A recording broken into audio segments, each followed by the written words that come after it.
ela concebeu e deu à luz um filho, e o pai lhe chamou Tornou a conceber e deu à luz um filho. A este deu a mãe o nome de Onã. Continuou ainda e deu à luz outro filho, cujo nome foi Selá. Ela estava em Quezibe quando o teve.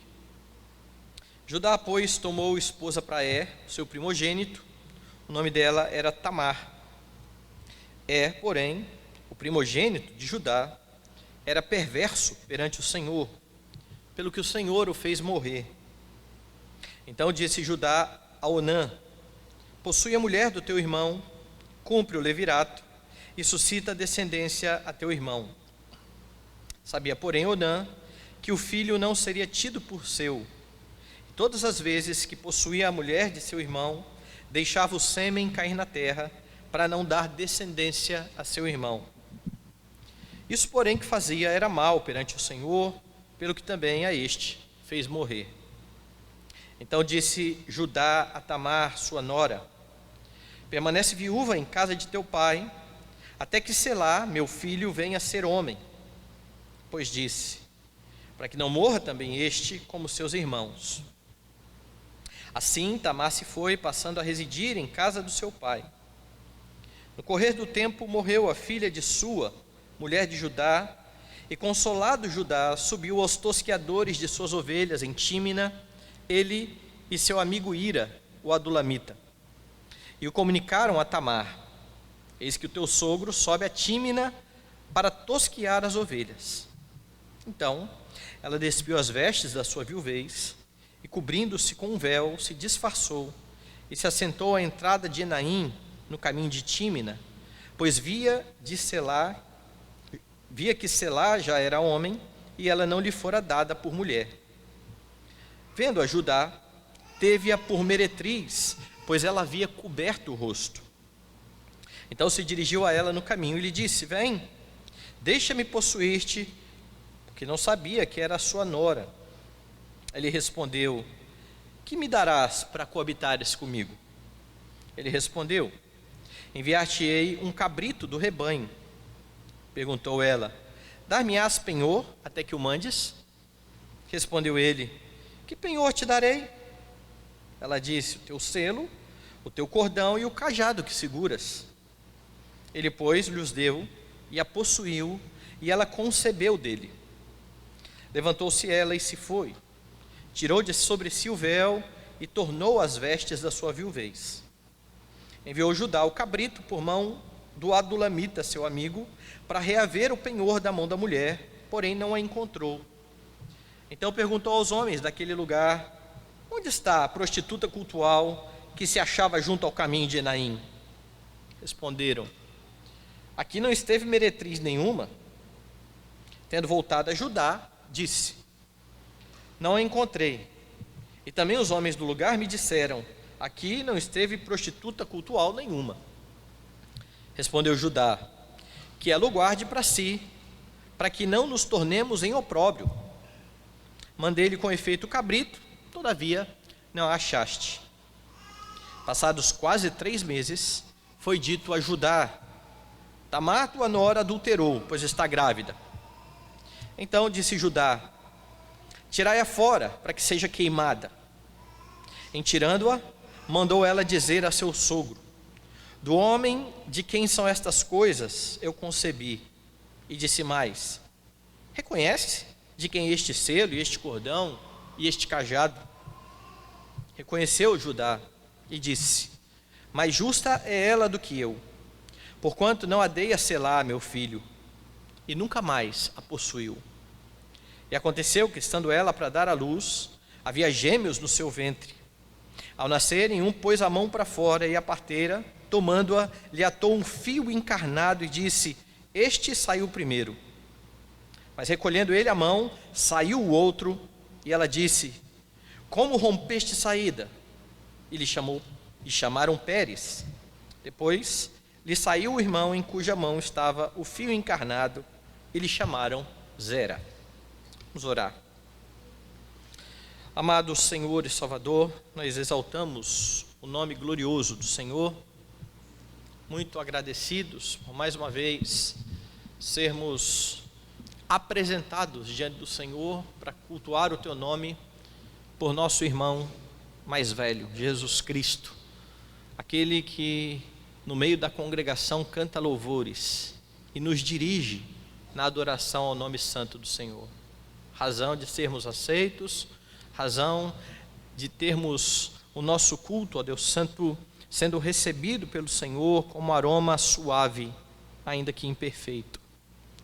Queremos exaltar o Senhor e agradecer, porque quando nos reunimos como Teu povo, como congregação do Senhor, o Senhor se agrada em falar ao nosso coração por meio da palavra.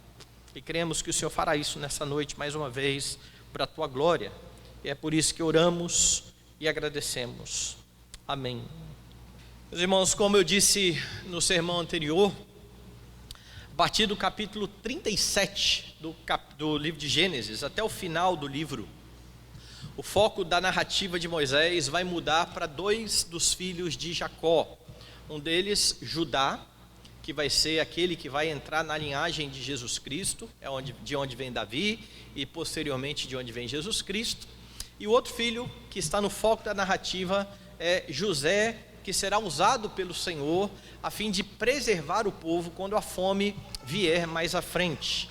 E Moisés está demonstrando a forma como Deus está tratando com o caráter de ambos e de como Deus está transformando o caráter de ambos, tanto de José, aquele que era o filho mimado de Jacó e que se engrandecia para cima dos seus irmãos, pois sabia que era o preferido, quanto de Judá, um daqueles que estava no meio da conspiração dos irmãos, planejando matar José e depois, posteriormente, vendendo a José.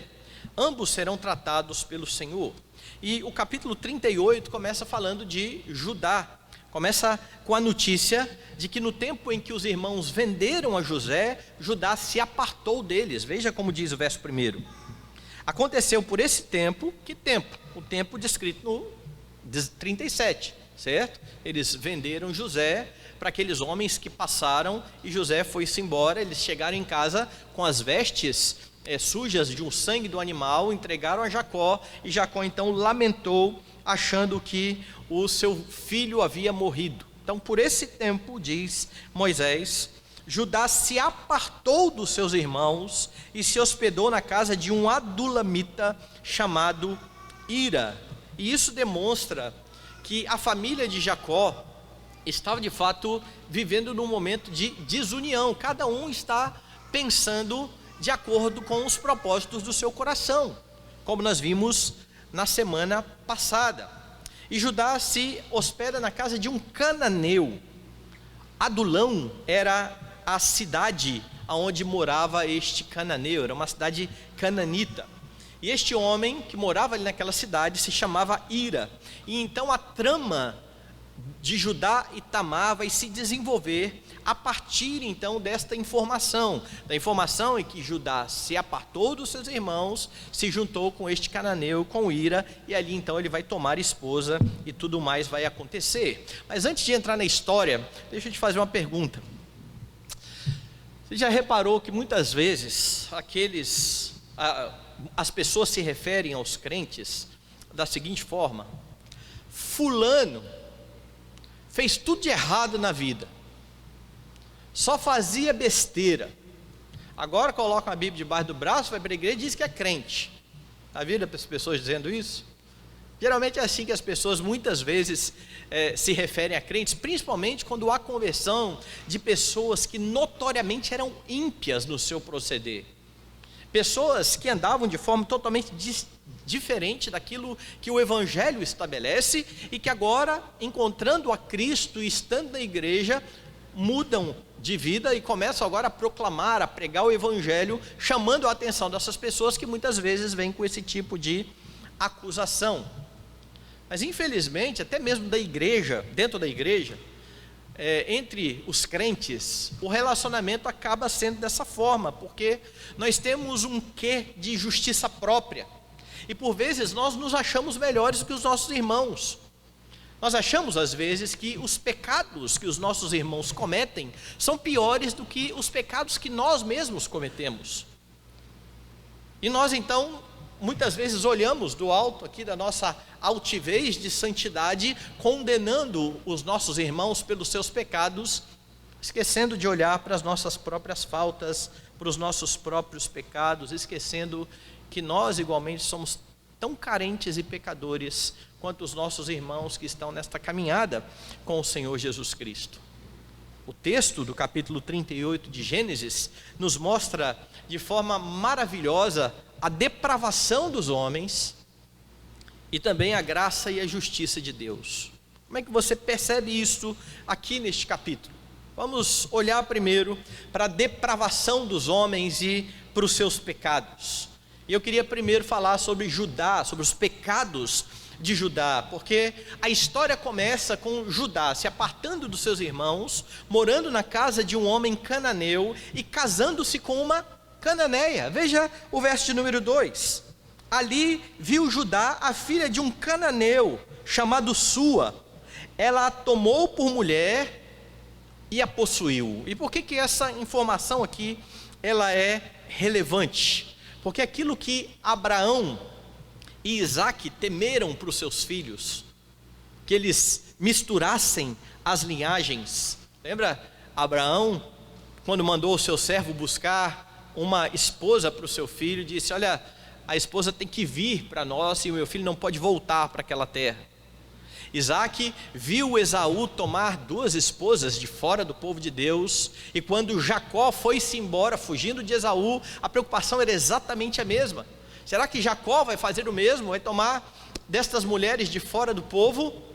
E agora, você tem o filho de Jacó fazendo o mesmo, a despeito de você ter no capítulo anterior, Deus em sua providência feito com que as 2 linhagens de Jacó e Esaú ficassem habitando distante, exatamente para que as linhagens não se misturassem.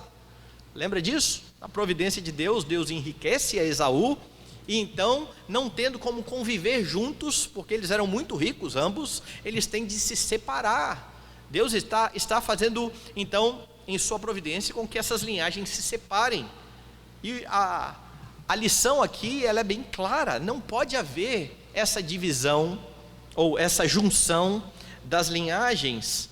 Mas então aquilo que Abraão e Isaque temem agora é experimentado por Jacó, porque Judá vai tomar uma mulher dos cananeus.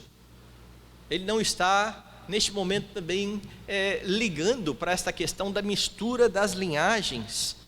E eu estou anunciando aqui o tempo todo: Judá é aquele que está tomando local na linhagem do Senhor Jesus Cristo, certo?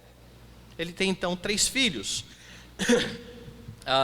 E além disso, de ter os 3 filhos, quando ele vai casar o seu filho mais velho, ele pega também, toma uma cananeia para ser esposa do seu filho. O que demonstra que Judá não tem compromisso neste momento em preservar a linhagem santa, e para a condenação do casamento misto que vem sendo anunciada desde o início do livro. E aí a história nos conta que o primeiro filho morre, o segundo filho morre, e ele não quer dar o seu terceiro filho para que Tamar se case, para que o levirato seja cumprido. Lembre que essa lei de levirato, ela vai ser estabelecida como norma para o povo de Deus, para Israel como um país, lá na frente na lei de Moisés. Mas aqui já existe o costume do levirato, e já existe o costume de suscitar a descendência para o irmão que morreu. Então o primeiro morreu, o segundo assumiu, não suscitou descendência, morreu. O terceiro, mais novinho, Judá olhou e falou assim: sabe por que esses meninos estão morrendo? A culpa é de Tamar. Então ele fica com medo, com receio do seu filho morrer. Dá uma olhada aí nos versos 7, 10, no verso 6. Judá, pois, tomou esposa para o seu primogênito. O nome dela era Tamar. Agora sim, veja o 7. Porém, o primogênito de Judá era perverso perante o Senhor, pelo que o Senhor o fez morrer. Verso 10. Isso, porém, que fazia, falando do segundo filho, era mal perante o Senhor, pelo que também a este fez morrer. Morre o segundo filho. Então, o que acontece no verso 11? Então disse Judá a Tamar, sua nora: permanece viúva em casa de teu pai, até que Selá, meu filho, venha ser homem. É isso que ele diz para ela: vai para a casa do seu pai e espere lá até o meu filho ter condições de casar. Mas aí então vem um comentário aqui. E qual é o comentário? Isso não foi dito para Tamar, isso aqui é Judá pensando consigo mesmo. Pois disse, para que não morra também este como seus irmãos. Então, na cabeça de Judá, a grande responsável pela morte dos filhos era Tamar. Ele também não cumpre a sua responsabilidade como sogro, ele deveria estar cuidando da sua nora. Você tem mais pecados deste homem. Este homem fica viúvo e de repente então ele passa na beira de um caminho depois do seu luto e toma uma prostituta ali na beira do caminho. Essa prostituta, nós lemos, é a sua nora. Ele não sabe, ele acha que é uma prostituta, então ele tem aquela mulher ali, ele toma aquela prostituta, mas ele tem uma preocupação digna. Veja só, e eu estou falando digna com ironia, é claro. Dá uma olhada aí nos versículos 15 a 23. Vendo-a Judá, teve-a por meretriz, pois ela havia coberto o rosto. Então se dirigiu a ela no caminho e lhe disse: vem, deixa-me possuir-te, porque não sabia que era sua nora. Ela respondeu: que me darás para coabitares comigo? Ele respondeu: enviar-te-ei um cabrito do rebanho. Perguntou ela: dar-me-ás penhor até que o mandes? Respondeu ele: que penhor te darei? Ela disse: o teu selo, o teu cordão, o cajado que seguras. Ele, pois, lhes deu e a possuiu, e ela concebeu dele. Levantou-se ela e se foi. Levantou-se ela e se foi, tirou de sobre si o véu e tornou as vestes da sua viuvez. Enviou Judá o cabrito por mão do adulamita, seu amigo, para reaver o penhor da mão da mulher, porém não a encontrou. Então perguntou aos homens daquele lugar: onde está a prostituta cultual que se achava junto ao caminho de Enaim? Responderam: aqui não esteve meretriz nenhuma. Tendo voltado a Judá, disse: não a encontrei. E também os homens do lugar me disseram: aqui não esteve prostituta cultual nenhuma. Está acompanhando aqui o que está acontecendo? Ele toma uma prostituta, isso é pecado. Sempre foi e sempre será. A prostituta duvida da palavra dele, porque ele está dizendo: vou mandar o pagamento. Ela fala: não, qual é o penhor que você me dá? Você quer o que de penhor? Pegou lá os pertences de Judá, se foi embora. Judá cumpre a sua palavra, ele está preocupado com a sua honra. Mas é isso mesmo? Veja o versículo seguinte. Então lhe disse, respondeu Judá: que ela o guarde para si, para que não nos tornemos em vergonha, em opróbrio. Mandei-lhe com efeito o cabrito, todavia a ela não achaste. Você percebe que Judá está preocupado com a sua reputação aqui? Eu sou justo, eu devo, eu pago. Mas ele havia escondido o seu filho da sua nora. Mas ele havia se deitado com uma prostituta à beira do caminho. Isso descreve muitas vezes a vida que muitos levam de pecado atrás de pecado e ao mesmo tempo tentando manter uma aparência de santidade. Consegue perceber isso? Eu sou justo, eu sou digno, ainda que esteja afundado em pecados, ainda que esteja cometendo pecado atrás de pecado. Mas se alguém perguntar, não duvide da minha honra, não duvide do quanto eu sou sério no meu proceder. Eu não deixo as coisas para trás, eu não deixo pendências para trás. Olha, deixe que ela fique com os meus pertences. Eu mandei o pagamento, ela não estava.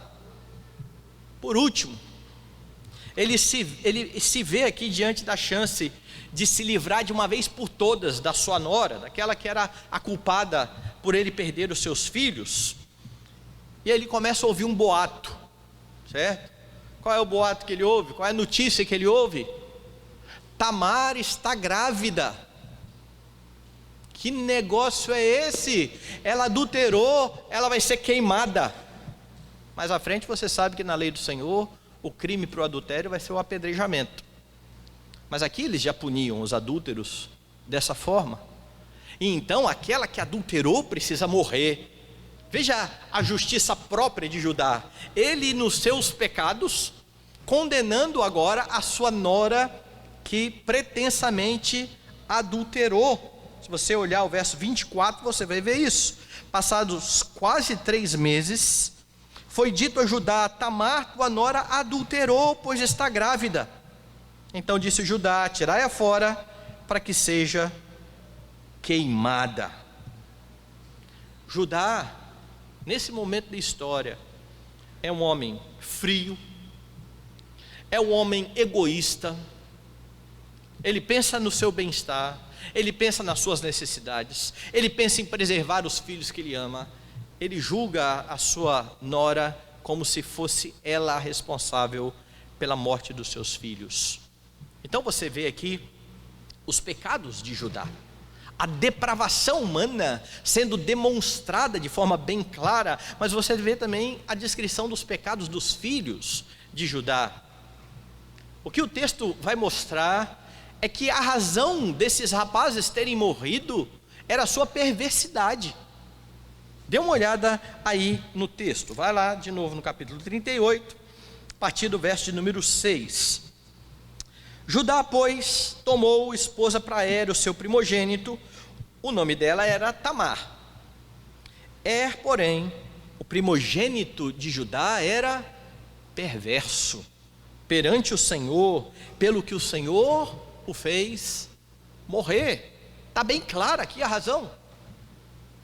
Apesar de não descrever quais são os pecados de o texto deixa bastante claro e evidente de que o Senhor o matou por causa das suas transgressões e por causa do seu pecado. Então, se você quiser uma boa ilustração daquilo que Paulo fala no Novo Testamento, de que o salário do pecado é a morte, está aqui na vida do filho de Judá. O Senhor o matou por causa da sua perversidade. Mas o texto continua, veja lá. Então disse Judá a Onã: possui a mulher do teu irmão, cumpre o levirato e suscita descendência a teu irmão. Sabia, porém, Onã que o filho não seria tido por seu, e todas as vezes que possuía a mulher do seu irmão, deixava o sêmen cair na terra, para não dar descendência a seu irmão. Isso, porém, que fazia era mal perante o Senhor, pelo que também a este fez morrer. De novo, mais um filho, e de novo Moisés declarando: Deus fez este moço morrer por causa do seu pecado, porque ele estava fazendo o que era mal perante o Senhor. E qual é o pecado então aqui? Quando o pai diz: olha, suscite descendência ao seu irmão, e a lei do levirato, como eu disse mais à frente, vai ser incorporada ao Código de Leis de Israel, dizia que se um irmão morresse sem deixar descendência, um outro viria, e o primeiro filho seria para continuar o nome do seu irmão mais velho. E Judá está preocupado então com a descendência da sua família. Onã, por sua vez, de forma egoísta, ele não quer que isso aconteça. Ele sabe que aquele filho não vai ser dele, mas ele não nega e diz ao pai: eu não vou fazer isso. Ele se aproveita da sua nora, da sua cunhada, ele se deita com a sua cunhada, mas ele não suscita descendência ao seu irmão. Todas as vezes que eles tinham um relacionamento, o texto diz então que ele deixava o sêmen cair por terra, Deus o mata. Aqueles moços que Judá está olhando e achando que estão morrendo por causa de Tamar, estão morrendo por causa dos seus pecados, estão morrendo por causa das suas falhas, da depravação humana. O homem não merece outra coisa diante do Senhor senão a morte. E se o Senhor matasse a todos os homens hoje, o Senhor estaria sendo justo. É por isso que a declaração de Paulo no Novo Testamento vai ser bastante enfática: todos pecaram e estão destituídos da glória de Deus. Mas você tem também a descrição dos pecados de Tamar. Tamar, quando percebeu que o seu sogro não daria o último filho, para que ela tivesse então o esposo e suscitasse descendência ao seu primeiro marido, sabendo da morte da sua sogra, ela se disfarça de meretriz, de prostituta cultual, se coloca à beira do caminho, perto do lugar onde ele sabia que o seu sogro iria passar. Ela se aproveita do desejo pecaminoso do seu sogro e acaba por conceber do seu sogro. Agora veja, ela tinha direito de permanecer da família? Tinha. Porque a lei do levirato, além de suscitar a descendência para o irmão que morreu, ela previa que a esposa iria continuar na família. E ela quer continuar na família, esse é um direito dela. O problema é a forma que ela encontrou para permanecer da família. Apesar de o desejo ser correto e ser lícito, quando ela peca para permanecer na família, ela está então colocando os seus desejos à frente da piedade diante do Senhor Deus. Mentira é pecado, e a forma como ela trama toda a história revela o pecado desta mulher. Então, quando você olha para os personagens que são apresentados aqui no capítulo 38, você tem uma amostra bem clara da depravação humana, dos pecados dos homens, do estado de pecado e miséria que nós fomos lançados quando o nosso pai Adão quebrou o pacto, quando ele virou as costas para o Senhor, quando ele quis seguir o seu próprio caminho. E de lá para cá, todos nós que somos herdeiros de Adão, temos o potencial pecaminoso de fazer coisas tão terríveis quanto estas que estão sendo apresentadas aqui. Porque às vezes, quando nós lemos a Escritura e lemos correndo, nós não paramos para pensar no tamanho da perversidade que está acontecendo aqui. Você imagina um sogro negando o direito da sua nora, que quer permanecer na sua família, e em última instância acusando-a veladamente de ser a responsável por trazer morte aos seus filhos. Moços que estão pensando só nos desejos dos seus corações, Onã, que quer se aproveitar de Tamar e ao mesmo tempo não quer suscitar descendência ao seu irmão. E você olha às vezes e fala assim: que terrível. Mas nós pecamos muitas vezes de formas terríveis. Por vezes nós maquinamos coisas ruins, porque este é um problema do coração caído, do coração corrompido pelo pecado, escravo do pecado, que segundo Paulo segue os prazeres do mundo, segue o príncipe da potestade do ar, não é isso que Paulo fala aos Efésios? Seguem o espírito que agora atua nos filhos da desobediência. Tem muita gente que classifica as pessoas dizendo assim: há pessoas de boa índole e pessoas de má índole. Há pecadores, uns que pecam escancaradamente, outros que não pecam tão escancaradamente, mas fazem mais na surdina, outros que são até preservados de pecar tanto, porque o Senhor os refreia. Mas há pecadores. Se houve uma pessoa nessa terra de boa índole, o nome dela é Jesus Cristo. Fora de Cristo, só há pecadores depravados, capazes dos atos mais terríveis, e nós precisamos entender isso, para não sermos presumidos, para não nos ensoberbecermos achando que nós somos melhores do que outras pessoas, que os nossos pecados não são tão graves quanto as outras pessoas, e nós falamos nesses termos quando dizemos assim: tudo bem, eu até peco, eu sei, eu não sou perfeito, mas pelo menos eu não sou igual. Esse é terrível. Mas quando eu faço isso, eu estou exatamente tentando me justificar. Eu estou dizendo: olha, dentre os imperfeitos, o mais perfeito sou eu. Eu até admito um pouquinho da minha imperfeição, mas ao levantar outras pessoas, a fim de apontar os pecados delas muito maiores que os meus, eu estou em última instância dizendo: eu sou bom, eu não tenho tantos pecados assim.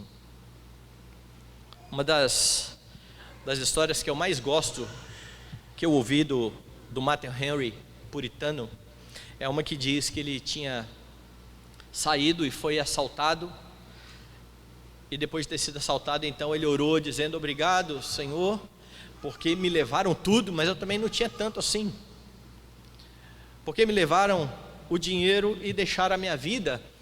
Obrigado, porque eu fui assaltado, não era eu que estava assaltando. A consciência daquele homem era de que o que o separava daquele assaltante não era só bondade, porque nele ele tinha toda a maldade para cometer os mesmos atos. Era a graça de Deus, a misericórdia de Deus. É por isso que Tiago vai nos lembrar: não vos enganeis, meus amados irmãos, toda boa dádiva, todo dom perfeito são lá do alto, descendo do Pai das luzes. É nele que não há variação ou sombra de mudança. Nós não temos nem luzes, nós estamos em trevas. Sem Cristo, os homens estão em trevas. Por isso, cuidado com a forma como você olha para os pecados alheios. Cuide para não cultivar no seu coração justiça própria. Preocupe-se com a sua situação diante de Deus.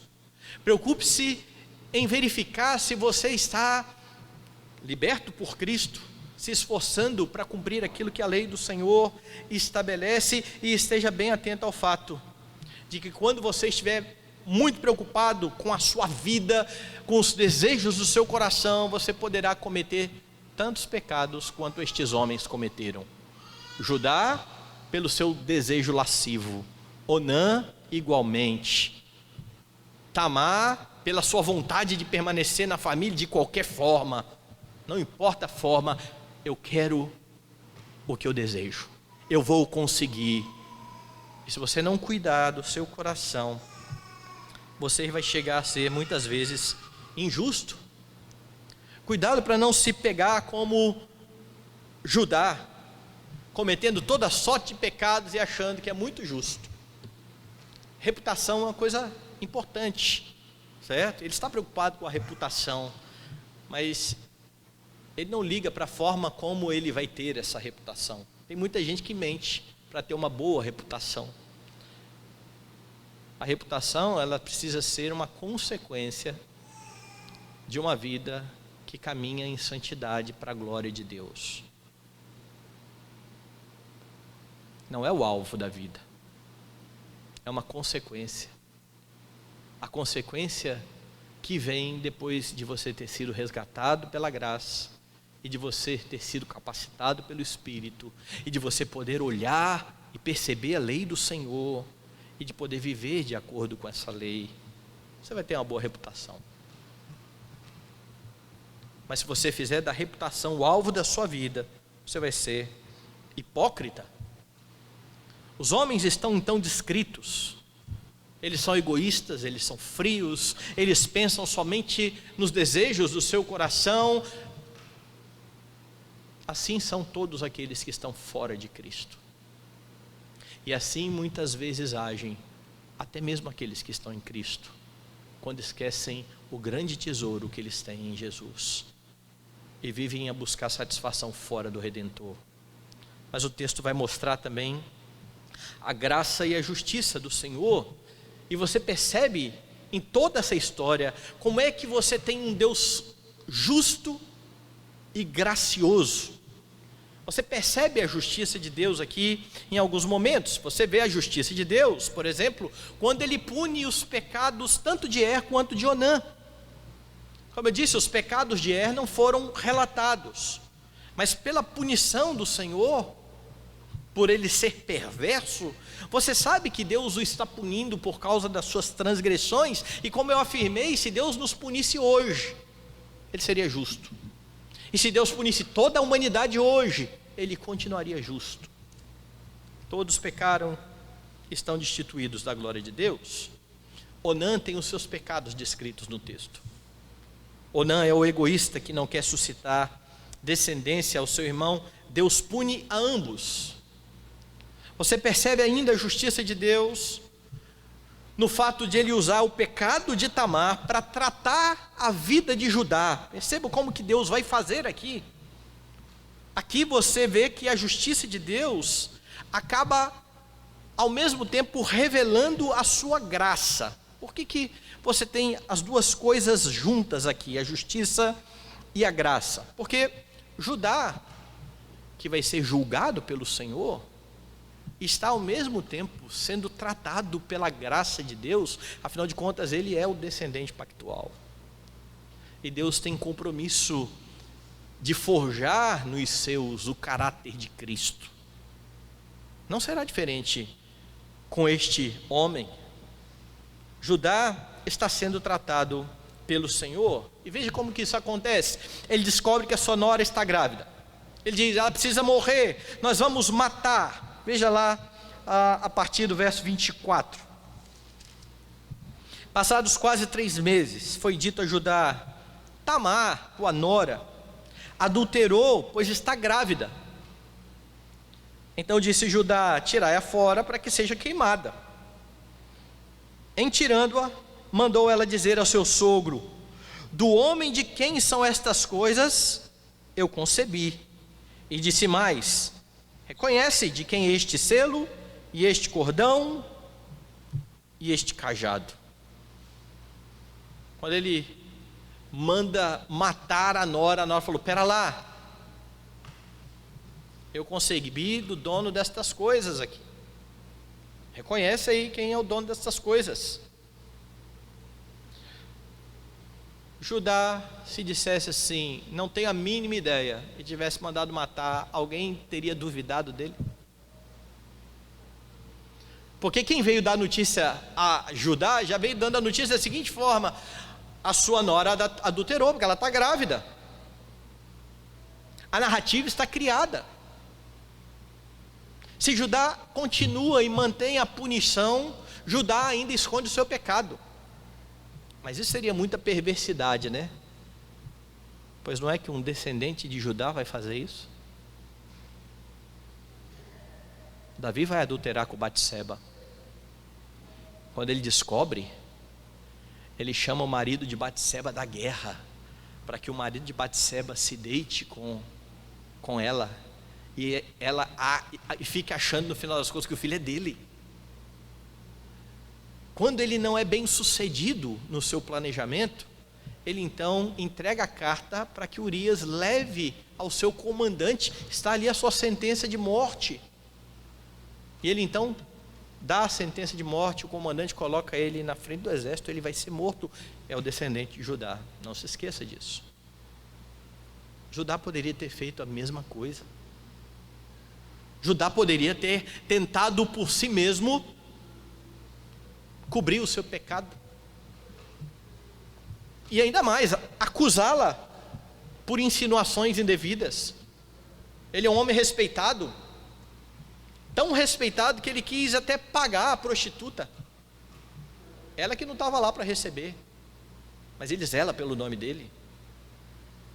Mas nesse momento em que Tamar coloca diante dele os objetos e diz: reconhece de quem são esses objetos, Judá faz uma confissão.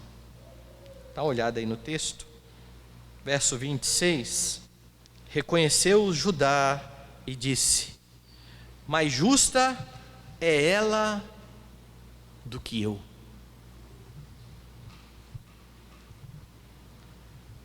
Judá entende o seu pecado.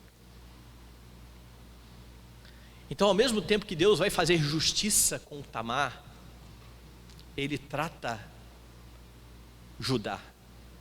Ele trata o coração daquele homem. Aquele homem é levado então ao arrependimento. Nessa confissão você percebe arrependimento. E demonstra que Tamar, ainda que pecando, era mais justa do que ele, porque ao menos ela quer permanecer na família. Ela fez de forma errada, como eu disse, mas o seu desejo não é errado. O desejo pela prostituta é, o desejo por permanecer na família não. Este homem está entendendo todas estas questões, e o arrependimento é confirmado aqui no texto quando você lê o restante do verso 26. Mais justa é ela do que eu, porquanto não a dei a selar meu filho. O que ele está dizendo é: olha, se eu tivesse dado o meu filho para ela, tinha acabado essa história. Em última instância, eu não ter dado o meu filho provocou todas essas questões. E diz o verso no finalzinho: e nunca mais a possuiu. Ela concebe dele. E é do relacionamento entre Judá e Tamar, essa loucura de relacionamento aqui, é que vem o descendente de onde virá o Senhor Jesus Cristo. O que mais uma vez nos mostra que, a despeito dos pecados dos homens, Deus está reinando e está preservando a família pactual, porque caso Tamar não tivesse feito isso e concebido do próprio sogro, porque Judá manteve o seu filho aqui longe, com medo dele morrer, acabaria a descendência de Judá. É isso que está em jogo. E se acaba a descendência de Judá, Jesus não vem, porque a descendência vem por ele. O que está em jogo, mais do que tudo, é o descendente que vem para esmagar a cabeça da serpente. É o grande rei que se assentará para todo sempre no trono de Davi. O que está em jogo é a palavra de Deus, estabelecida em Gênesis, dizendo que da mulher nasceria aquele que iria esmagar a cabeça da serpente. E nesse momento, humanamente falando, essa linhagem vai ter fim, por causa do pecado de um homem, Judá, que não quer dar aos seus filhos. Deus usa o pecado de uma mulher que quer permanecer na família e faz com que continue a descendência. Mas o arrependimento deste homem é visto nesse fato: ele nunca mais possuiu a sua nora. Quando você for à lei do Senhor mais à frente, que será estabelecida, essa é uma das uniões que não vai poder acontecer. Judá está arrependido daquilo que ele fez, e como eu disse, Deus está graciosamente trabalhando na vida de Judá. Não há mérito algum na escolha de Judá como representante pactual. De novo, você vai olhar para os representantes pactuais, vai dizer: não tinha um que era joinha, todos eles com seus pecados. E quando você olha para isso, fica bem claro o que Paulo diz em Romanos: onde abundou o pecado, superabundou a graça. Porque se Deus dependesse de encontrar pessoas justas para incluir na linhagem de onde viria Jesus Cristo, não teria linhagem, não teria salvação, não haveria redenção. E você percebe a graça de Deus no fato de Tamar ser também incluída na linhagem do Messias, uma moabita. Isso vai ser enfatizado por Mateus lá no Novo Testamento, quando os orgulhosos judeus lerem no Evangelho a linhagem do seu rei, e ele vai dizer que Judá de Tamar gerou ao seu filho.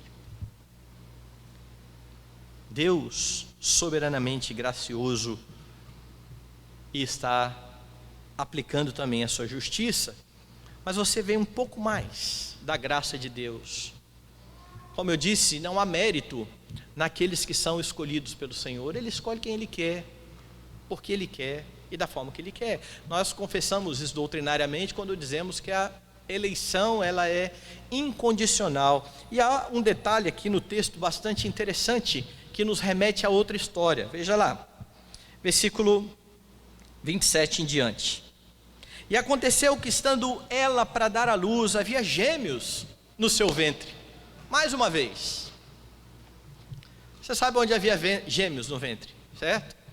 Jacó, pai de Judá, estava no ventre com o seu irmão. Jacó é o filho mais novo. O seu irmão é o filho mais velho. Você se lembra como o irmão dele é chamado? Vermelho. Edom. Então continue a história.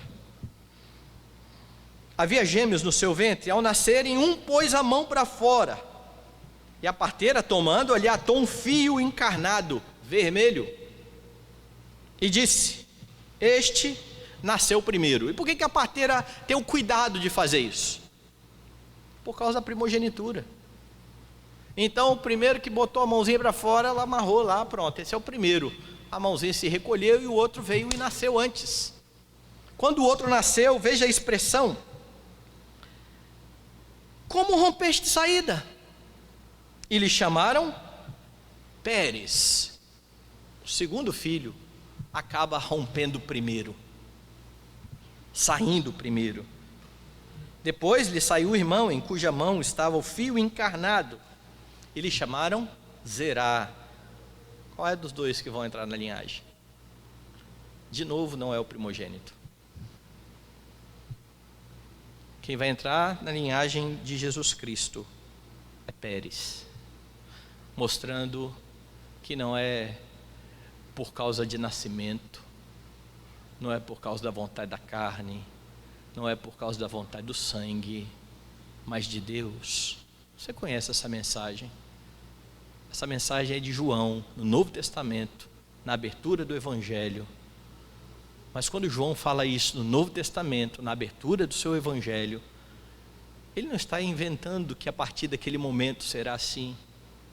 Ele simplesmente está constatando que sempre foi assim.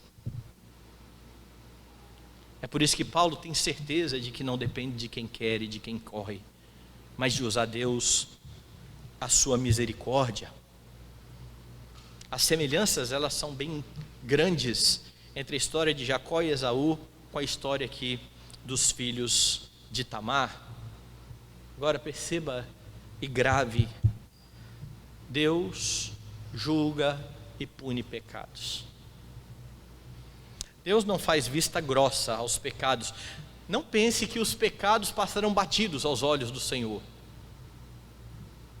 Ainda que Ele use pecados para cumprir o seu plano, como Ele fez aqui, Ele vai punir os pecados. Aí você fala: tá bom, pastor, estou vendo aí, os meninos morreram, mas o bonitão do Judá está vivo, né?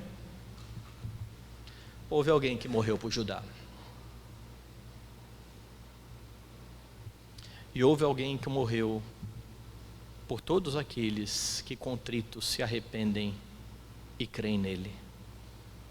E é somente essa a razão de Deus não aniquilar e matar todos os pecadores.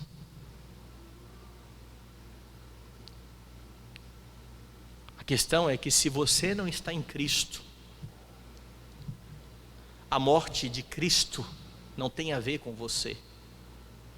E um dia você morrerá eternamente.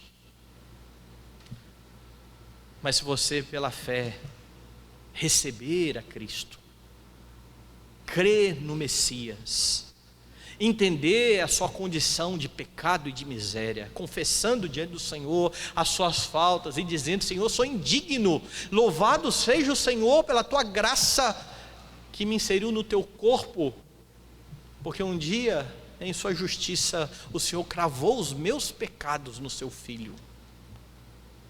E a menos que alguém confesse isso, experimentará o que estes moços experimentaram: a morte física mas não vai parar por aí. Experimentarão também a morte eterna. Para aqueles que estão em Cristo, a mensagem continua sendo a mesma: quem crê em mim, ainda que morra, viverá. E todo aquele que vive e crê em mim não morrerá eternamente. O pecado merece a morte. E aqui você percebe então a graça de Deus, que decidiu salvar pecadores, porque Judá é tão indigno quanto seus filhos, Tamar é tão indigna quanto Judá. Não há pessoas de boa índole, não há pessoas melhores do que as outras, há pecadores, cada um comprometido com o seu próprio reino, com o seu próprio umbigo, com os seus próprios desejos. Mas a despeito disso tudo, há um Deus gracioso que encontra pecadores, que busca e acha o perdido. Foi essa a mensagem de Cristo: eu vim para buscar e salvar o perdido. Ao mesmo tempo em que a justiça é revelada na cruz, quando Deus pune o seu filho pelas transgressões do seu povo, a fim de que Deus seja justo e justificador daqueles que creem. A obra de Cristo deixa em evidência toda a graça abundante do Senhor, e deixa em evidência toda a justiça bendita do nosso Deus.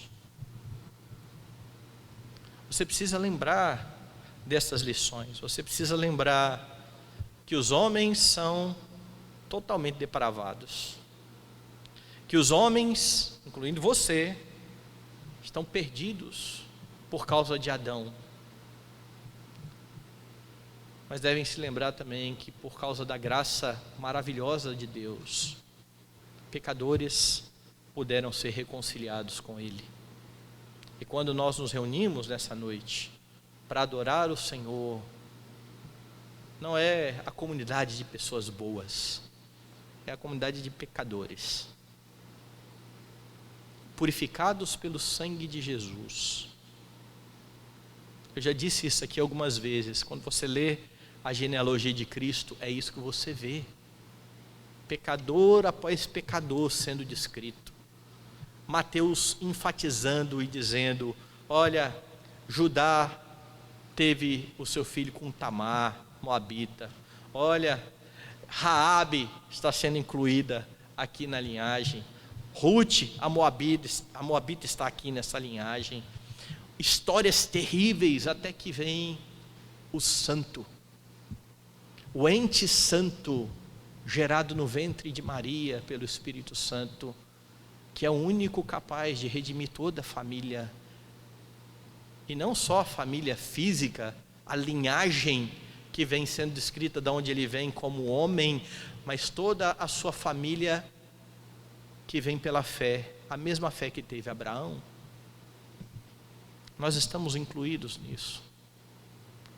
Jesus redime o seu povo, purifica um povo, mas não fazendo vistas grossas, punindo os pecados do seu povo.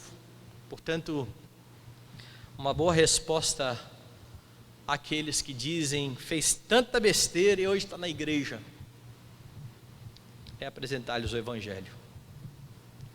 E talvez eles se surpreendam, porque aqueles que não leem a Bíblia, talvez com uma concepção errada, ache que a Bíblia traça a história de pessoas boas, santos, no sentido errado da palavra, não de separados por Deus, mas de pessoas impecáveis.